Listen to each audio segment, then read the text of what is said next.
Hello les amis, nous sommes le mercredi 7 octobre 2020 et depuis qu'on a créé l'association Bon Sens, www.bonsens.org, waouh, on a droit à de lourdes attaques. Donc moi personnellement je suis très content, ils peuvent attaquer autant qu'ils veulent, parce que c'est toujours les mêmes, hein. Ils racontent, mais derrière ils ont aucun argument, ça j'arrête pas de vous le répéter. Mais par contre, évidemment, ils ont la puissance, ils ont les médias, les gens qui les écoutent, et ils s'en donnent à cœur joie. Mais nous, ça veut dire qu'on a tapé dans le mille avec cette association et que l'on dérange. Et moi, ça me rend heureux. J'ai entendu qu'il y en a qui disaient ouais, Sylvano, il répond pas. Mais attends, mais je suis vraiment désolé. Mais alors là, on est monté, je crois que je suis monté à peu près à 1000 messages par jour. Que ce soit email, coup de téléphone, SMS, messages sur les réseaux sociaux, et je compte même pas les commentaires que vous me laissez sur mes vidéos. Donc vous comprenez que je ne peux pas répondre. C'est pas, il faudrait que je ne fasse que ça. Et c'est hélas pas possible. Mais je vais vous montrer un petit peu ce qui se passe sur la télé, là, sur BFM, euh, hier soir. Et ce soir, j'ai choisi de vous présenter quelqu'un. Elle s'appelle Martine Vonner, députée du Bas-Rhin, psychiatre de profession. Elle vient de réaliser une sorte de grand chelem à l'Assemblée nationale. Grand chelem, c'est ironique. Dans ma bouche ce soir, 3 minutes d'intervention où tout ou presque est faux. Vous avez vu? Le premier de la classe, le ton assez vif, 3 minutes où tout est faux, une gonzesse à côté qui rigole, ha ha ha, et quelqu'un qui dit, qui va intervenir après, ou folle. Donc, aucun contradicteur sur le plateau, c'est normal, ils peuvent pas en avoir parce qu'ils vont raconter que des fake news. Et puis, ils commencent évidemment avec l'histoire que je vous avais racontée hier, que le CDC avait dit américain. Le virus ne se propageait pas en aéroporté. Je vous ai montré dans ma vidéo que le CDC a vraiment dit ça, mais ensuite il s'est rétracté. Hein. Pourquoi rétracter? Oh, c'est une abonnée qui résume le mieux la situation, c'est Laura. Bonjour Sylvano, je pense que ces revirements font partie d'une stratégie. Je rappelle la citation d'Hannah Arendt. Quand tout le monde vous ment en permanence, le résultat n'est pas que vous croyez ces mensonges, mais que plus personne ne croit plus rien. Un peuple qui ne peut plus rien croire ne peut se faire une opinion. Il est privé non seulement de sa capacité d'agir, mais aussi de sa capacité de penser et de juger. Et avec un tel peuple, vous pouvez faire ce que vous voulez. Changer constamment d'information divise les gens, brouille la vérité et empêche une opposition cohérente de se construire. Pendant que les spécialistes se disputent à la télé, le gouvernement suit le plan qui a été préparé depuis longtemps par les mondialistes pour amener un changement sociétal, économique, politique, psychologique et même génétique de l'humanité. Les sites officiels de Forum économique mondial, des Nations Unies, de l'OMS ne cachent pas leurs objectifs de gouvernance mondiale. Si c'est une conspiration, elle n'est presque plus cachée. Et c'est vrai, il suffit d'aller les consulter, ils s'en cachent même plus. Hein. Ils s'en cachent même plus. Et c'est ce qui se passe en ce moment chez nos amis québécois. Hein. Ils ont tellement mis la pression à l'opinion qu'ils sont dans l'incapacité de penser. Ils sont dans l'incapacité de penser. Moi, j'ai discuté un petit peu avec Eric Daoust, un lanceur d'alerte québécois. Il dit Sylvano, les gens, on ne peut plus les raisonner. On ne peut plus les raisonner. Donc, pour le CDC, eh ben, elle a eu tout raison. Hein, Martine, elle a eu tout raison. Et puis en plus, hier, je vous ai présenté dans mon émission les études. Mais ça, ils savent pas ce que c'est une étude, hein, les journalistes, surtout de BFM. Ils ne savent pas qu'il y a 129 études qui sont publiées maintenant, montrant l'efficacité de l'hydroxychloroquine. Eux se sont arrêtés à la fausse étude du Lancet. Allez, une étude qui est parue dans Lancet. Lancet a dit non, on s'est gouré. Voilà, il va falloir faire des poursuites judiciaires sur ça, mais ils se sont arrêtés à ça. Mais même la haute autorité scientifique française s'est arrêtée à cette fausse étude du Lancet. Hein. Et donc il ne va pas chercher plus loin, parce qu'il dit dans la démonstration, oh, mais moi j'ai été chercher sur Google, il suffit de taper CDC. Ouais, c'est ça. Mais maintenant, ça va devenir plus grave. Bien sûr, quand on est concentré dans le métro, je ne suis absolument pas anti-masque, surtout si la personne elle-même est malade, elle protège les autres, que ce soit, j'allais dire, même d'un simple rhume, elle va protéger les autres. Donc ça, oui, dans le transport en commun ou dans une salle où les personnes sont très très proches les unes des autres. Par contre, porter un masque en permanence, y compris en milieu extérieur, est tout à fait inutile. Christophe Rapp, par où commencer? Je crois que c'est édifiant et malheureusement, je crois que des propos aussi irresponsables venant d'une élue de la République, ça questionne sur le fonctionnement des institutions. Bon, on la connaît bien, elle s'est illustrée depuis le début de la crise, la crise Covid. Ce qui est embêtant, c'est que ça vient alimenter les théories complotistes et ça vient mettre une cacophonie que les médias, bien sûr, relayent bien sûr à outrance et ça vient fausser nos messages pédagogiques vis-à-vis de la population. Ça participe à la défiance et là, on est dans une crise très complexe. On va aborder bientôt la vaccination de la population. On a besoin de l'adhésion de la population et ce type de propos, ça vient bloquer les messages collectifs. Alors venant de quelqu'un qui est à l'Assemblée nationale, c'est inquiétant. Là, c'est très grave. Là, c'est très grave. Parce que d'abord, on dit quelqu'un qui est élu. On parle de quelqu'un qu'on a élu démocratiquement. Et lui, il dit c'est pas possible que quelqu'un qui soit élu tienne ces propos-là. Donc là, on est vraiment dans le domaine de la pensée unique. Il faut que tous ceux qui soient à l'Assemblée nationale pensent la même chose. Mais soyez contents, c'est déjà le cas pour 99% des députés qui y sont. Ils en veulent 100, eux, ils supportent pas qu'un des leurs puisse avoir un avis contraire. J'aurais préféré qu'il y ait des débats, et puis vous avez entendu le message. Vous avez entendu le message. Ça va bloquer le vaccin. Il faut qu'il y ait la population, il y a l'adhésion pour le vaccin. Et qu'est-ce qu'il raconte d'autre comme ânerie énorme? Il lâche le mot complotiste. Ah bon? Elle complote quoi? Ça, j'aimerais bien savoir. Franchement, je veux bien donner 100 € à quelqu'un qui vient m'expliquer qu'est-ce que on complote. Pourquoi, dès que vous n'avez aucun argument, vous dites qu'on est des complotistes? Franchement, s'il y a quelqu'un qui vient me l'expliquer, je lui donne 100 €. Bon, cadeau, parce que c'est vraiment quelque chose que j'aimerais. C'est un complotiste. Il complote quoi? Écoutons la suite. Et pardon, mais venant de quelqu'un qui est aussi, d'une certaine manière, votre consoeur, et psychiatre, elle était en réa avant. Oui, je sais bien, mais c'est inquiétant. Voilà, moi, je suis médecin. Qui disjoncte. Je me porte volontaire pour refaire des visites médicales à l'Assemblée nationale pour aider les collègues. Je crois que voilà, c'est édifiant. J'aimerais bien que le président de l'Assemblée nationale la convoque et dise quelque chose parce que oui, c'est ça. C'est vraiment, on manque d'autorité en France, ça on le sait, mais là vraiment c'est pas entendable malheureusement. Mais non, mais c'est là, je suis entièrement d'accord avec vous, professeur, c'est que personne ne l'a interrompu, on l'a laissé déployer en fait son argumentaire comme ça. Alors là, il y a 3 minutes, effectivement, où il n'y a pas d'interruption. Je vous l'accorde. Il y avait peu de monde dans l'hémicycle à ce moment-là. La discussion, on était en pleine nuit, il y avait peu de monde pour l'interrompre. Mais effectivement, elle a pu dérouler ce discours-là. Bruno, je ne sais pas comment vous réagissez face à ces images. J'ai envie de dire, puisqu'elle a été fait partie de cette cuvée des députés dont certains ont été désignés ou se sont inscrits sur Internet. Oui, il y a quelques. Elle a démarré en politique en 2017. Il y a eu. Elle fait partie des primo-élus. Il n'y a hélas pas eu que des bonnes pioches.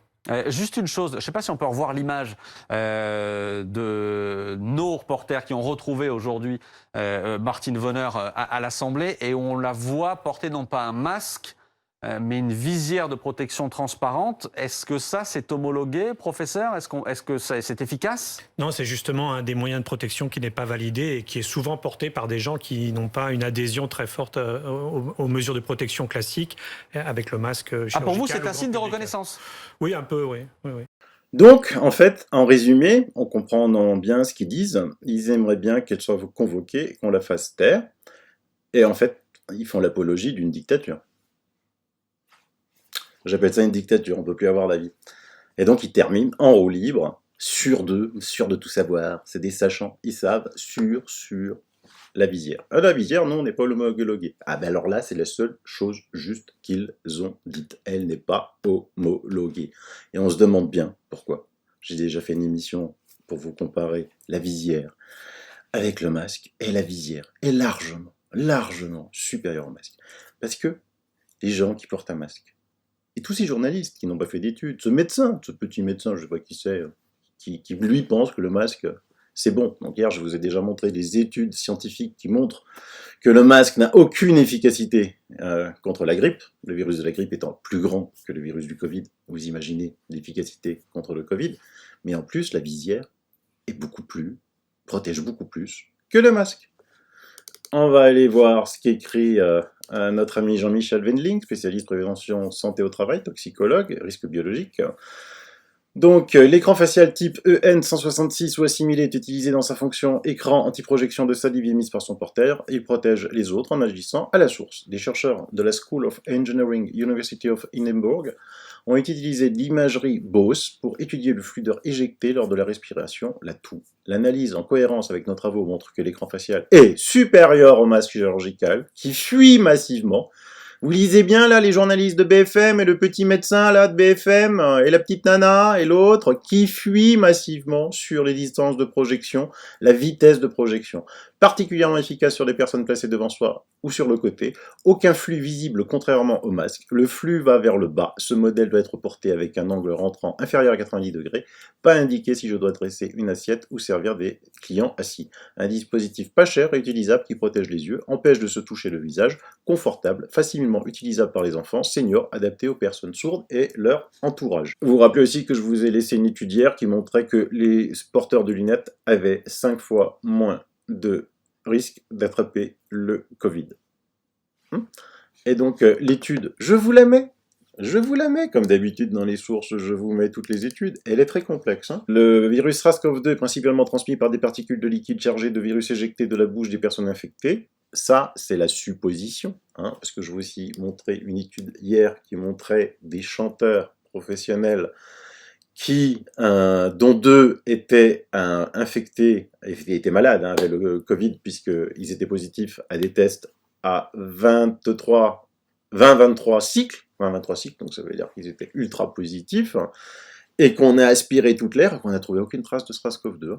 Mais donc, ils parlent de l'hypothèse personne infectée, parce que là aussi, cette hypothèse-là, personne ne l'a vérifiée. Maintenant, les études sortent, et elles ne sont pas. Mais on va rester dans l'hypothèse que ça sort de la bouche. Dans certains pays, il a été demandé au public d'utiliser des masques pour atténuer le risque de transmission du virus. Pourtant, leur efficacité vers l'extérieur n'est pas établie. Nous avons utilisé une technique de Schlieren, orientée en arrière-plan pour étudier le flux d'air éjecté par une personne en respirant tranquillement et fortement, en toussant, et avec différentes couvertures faciales. Nous avons constaté que tous les couvre-faces sans soupape de sortie réduisent le débit avant dans le jet de plus de 90%. Pour les masques FFP1 et FFP2 sans soupape d'expiration, le débit avant ne dépasse pas respectivement un demi-mètre et un quart de mètre.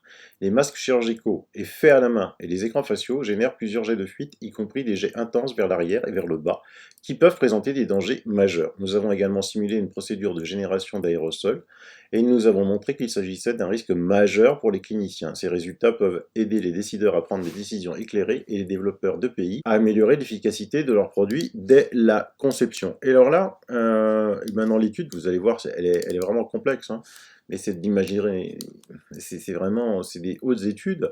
Donc ici, par exemple, à gauche, c'est tout dispersion du flux d'air contenant avec un masque FFP2. Donc vous voyez, même avec un masque FFP2, vous pensez que vous êtes ultra protégé, mais pas du tout. En fait, il suffit de réfléchir. C'est pas parce que vous avez un masque, vous voyez bien que vous rentrez de l'air et vous sortez de l'air, sinon vous ne respirerez pas. Vous serez en train de mourir, asphyxié. Donc cet air, il est chargé de virus. Il faut pas. Je vous ai aussi raconté l'histoire d'un ami là qui faisait du plâtre, qui pensait du plâtre.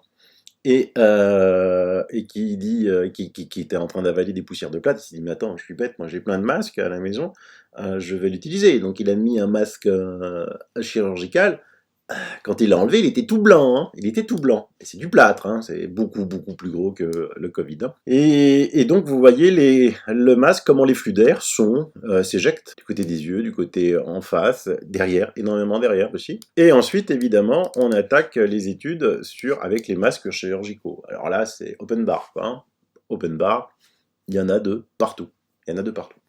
Mais quand on étudie les flux d'air avec les visières, et donc, vous avez les résultats des tests ici, voilà. Donc ici, en haut, masque, sans masque, chirurgical, et ce qu'on appelle les face shield, c'est-à-dire les visières, elles sont une protection supérieure aux masques chirurgicaux, et même aux masques FFP2. Du reste, j'ai une émission spéciale sur visière avec le docteur Jean-Michel Wendling, et lui n'arrête pas, parce que les normes existent. La norme française sur les visières, là, elle est la plus forte au monde. Ils n'arrivent pas à la faire agréer.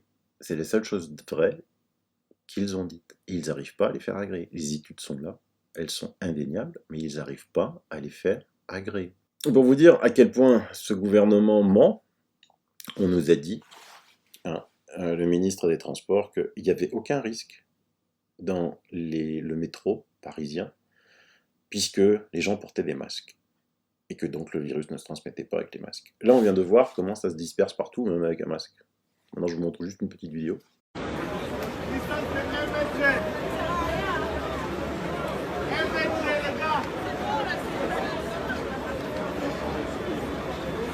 Bien, et des vidéos comme ça, du métro parisien, des facs surbondés. Il y en a plein sur le net, il y en a plein sur Twitter, franchement. Voilà. Donc maintenant vous savez tout, et vous savez des moyens utilisés par les médias fake news. Ils invitent 4 personnes, aucun contradicteur, et ils balancent. Invitez-moi, je serais ravi, moi, de venir discuter avec vous. Hein, mais ça, vous osez pas trop, quand même, hein. Alors, dans les séries des bonnes nouvelles, l'OMS, ça va faire plaisir à YouTube, l'OMS, 10% de la population mondiale pourrait avoir été infectée par le virus. Donc, tout un article, donc ils disent que 10%. Bah, c'est une bonne nouvelle, ça veut dire qu'à peu près 780 millions de personnes ont été infectées. Donc, les décès dus au Covid dans le monde, c'est à peu près 1 million, le taux de mortalité, c'est à peu près 0,13%. Voilà. Donc, en fait, le professeur Raoult avait raison dès le départ en disant que c'était moins pire qu'une grippe. C'était une grippette, 0,13. Mais oui, parce qu'il ne faut pas compter les cas positifs, ils ne sont pas malades, rassurez-vous. L'énorme majorité vont bien. Et puis du reste, voilà, nombre de décès par jour jusqu'au 21 septembre 2020 en France. En jaune, vous avez 2020. En rouge, vous avez 2019. En bleu, vous avez 2018. Alors vous avez ce pic là, effectivement, en 2020 cette année, en mars, mais je vous rappelle que autour de ce pic, en mars, c'était pas un problème lié au Covid, c'était un problème lié de place de réanimation. C'était lié au fait que le gouvernement n'a pas su protéger les personnes âgées dans les EHPAD. C'est lié au fait qu'on a interdit aux EHPAD, aux personnes qui étaient aux EHPAD et malades, d'aller à l'hôpital. Vous avez bien vu, vous vous rappelez encore de ces images, de ces infirmières en pleurs qui devaient choisir qui soigner, qui pas soigner, enfin qui sauver, qui pas sauver, je ne sais pas vraiment qui soigner. Et donc, les personnes âgées n'ont pas pu aller. Vous vous souvenez que récemment, il y a eu une erreur de 130 personnes, 130 au niveau statistique. 130 personnes se sont rajoutées parce que c'était dans une EHPAD de l'Essonne où on avait oublié de comptabiliser depuis juillet. Enfin, je sais pas, moi j'ai quelqu'un dans une EHPAD, j'apprends qu'il y a 130 morts depuis le mois de juillet. Je porte plainte contre l'EHPAD. Qu'est-ce que vous avez fait ? On tape sur le docteur Raoult, le professeur Raoult, mais il a 0,4 ou 5% de létalité. Alors que dans d'autres endroits, il y en a 40%. Là aussi, qu'est-ce que votre bon sens vous dit ? Il tape, mais sans aucun argument. Du reste, je vous conseille de lire l'excellent article de François, Discovery, une faute grave de la recherche française, en plus d'une faute médicale. Parce que cette fameuse étude qu'on attendait qui n'est pas venue, il y a de fortes chances qu'elle soit frauduleuse. Au bout d'un moment, il va falloir que la justice s'occupe de ça. Et alors, comme Internet a de la mémoire, aujourd'hui, hier, bonne nouvelle, Strasbourg le Grand Est pourrait échapper à la deuxième vague cet automne. Alors, je dis ça, c'est parce que j'habite ici. Donc ça vient d'où cette ânerie fantastique ? Ça vient du ministère de la Santé. Donc en fait, regardez, à gauche, c'est la situation réelle au 29/9/2020. Donc tout est vert, tout va bien. Je sais pas, il y avait déjà pas mal de restrictions. Enfin, il y a le sud-est là qui est un peu orange. Situation prévisionnelle au 15/10. Donc vous voyez que ça se complique sur certaines régions. Et situation prévisionnelle au 15/11. Donc vous voyez que nous, en Alsace, dans le Grand Est, on sera en vert, donc le reste de la France sera rouge. Mais on va garder ça en mémoire, puisque c'est 15/10/2020, là il n'y a plus longtemps à attendre. Et 15/11/2020, voir s'ils ont raison. Ils avaient aussi invité une épidémiologiste qui avait sorti de sa retraite, là, qui avait dit que les lits en réa seraient pleins aujourd'hui, maintenant. Les lits seraient pleins. Toujours cette faire peur. Mais on les reprend pas, ces gens-là. On les reprend pas. Mais hélas, Internet a de la mémoire. Mais bon, quand vous êtes collé à BFM, hélas, c'est un peu difficile ensuite d'écouter tout ça. Voilà. Allez, je vous embête pas plus. Diffusez, partagez si vous en avez envie. Vous qui êtes sur YouTube, vous pouvez la reprendre, là, partager. C'est open bar, libre de droit. C'est comme ça. Allez, à bientôt. Bye bye. Et n'oubliez pas, www.bonsens.org. Bise, bye.